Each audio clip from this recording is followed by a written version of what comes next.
Rick George, how are you? We're on camera right now. Look at this, the athletic director. No superstar. Superstar. We got the athletic director as we continue our media day coverage here at the Dell Ward Center. Chidobe Awuzie, and nobody, Rick says superstar, no one's getting more attention on this team than you are. What's going on? When you became all of a sudden the talk of the country? Oh, yeah, I'm not worried about any of that. You know, if I get into any of that stuff, I'm probably not focused on the right things. I'm just focused on football. Yeah, amen to that. Tell us about your offseason. How'd you get ready for this campaign? Definitely getting some work on the side, bringing other people along with me.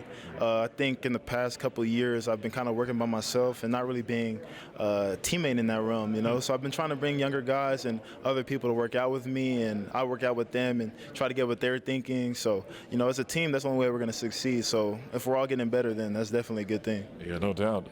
New strength coach, Coach Wilson. What kind of difference has he made for you guys? He makes a big difference, you know. A lot of people have seen, we're used to Coach Foreman, and he was a great coach as well. But Coach Wilson, I think he's definitely brought a team aspect to it. You know, we're all lifting at the same time, off a whistle.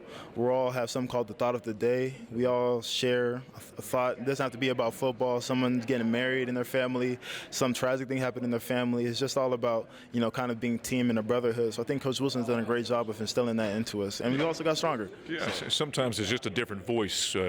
Preaching the same message can make a difference. Yeah. That this defense made such an improvement a year ago under Jim Leavitt's leadership. He didn't get here, though, till right before spring ball. So I use the phrase, you guys were drinking out of a fire hose. I mean, it was trying to figure it all out. Yeah. Being able to go through now a full year with Coach Leavitt in terms of what he wants to do, X's and O's wise, kind of the attitude he brings, what kind of difference does that make? It makes a big difference, you know. I know you said we had improvement, but we definitely don't think that we're there yet. You know, we definitely think that there's definitely more improvement to go. You know, we have high goals for ourselves as a defense. We want to be the strength of this team. And I think we were 70th in the country in defense, and that's an improvement, but it's not good enough. So we definitely have a lot of passion to play this game, and Coach Leavitt has done a great job of instilling that back into us and making the game fun. So, you know, we've definitely been loving on each other and doing all these things. So hopefully, you know, we can improve more and do better. When you play defense, especially defensive back in the Pac-12, you got to have a short memory, don't you? Yeah. And you kind of relish that challenge. Definitely. Coming in as a freshman, you know, you get beat on one-on-one, and, you know, you're about to cry in your dorm or something. But, you know, as you grow up in this game and understand what to give up and what not to give up, you can really start having a short memory and understanding that there's always the next play to be great. You know, you have, 70 to 80 plays to be great in the game, 30 more on special teams. So there's definitely another play in the game to be successful. And even if you give something up, you know, you have another chance. You've always been a very good player physically. When did the mental switch go off where you went, oh, I understand what's going on out here? It's just not a physical thing. Now you're thinking the game. Well, after my freshman year, I was kind of disappointed in my play. I had a decent year, but it definitely wasn't anything I was doing in high school. So, you know, I really went back and to watch my film after the season and understand what was going on and why I wasn't tackling right, why wasn't I making these plays. And I really just got into myself and, really did some soul searching.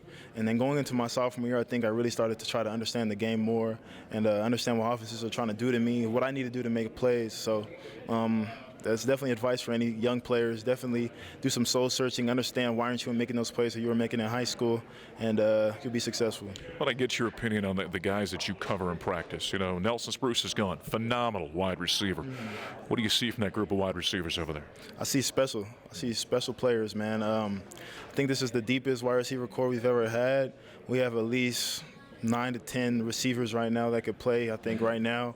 It's very fun going against guys like Shea Fields, Kabion Ento, Devin Ross. You know, the list goes on.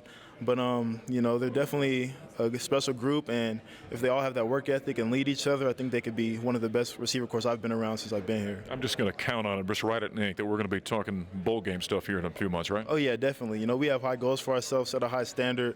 We want to be Pac-12 champs. That's up front with it. I ain't got to front about anything. As a competitor, you want to be the best. You never walk into something you're going to lose. So that's definitely our goals, and definitely want to go to a bowl game too. So we'll see how it works out as long as we keep doing the right things. Well, you look up playmaker in the dictionary. This guy's photo sitting right next to it. Good luck this season. Appreciate it, man. All right, number 4, Chidobe Awuzie, one of the best defensive backs in the nation as we continue on our Media Day coverage here on CUBuffs.com.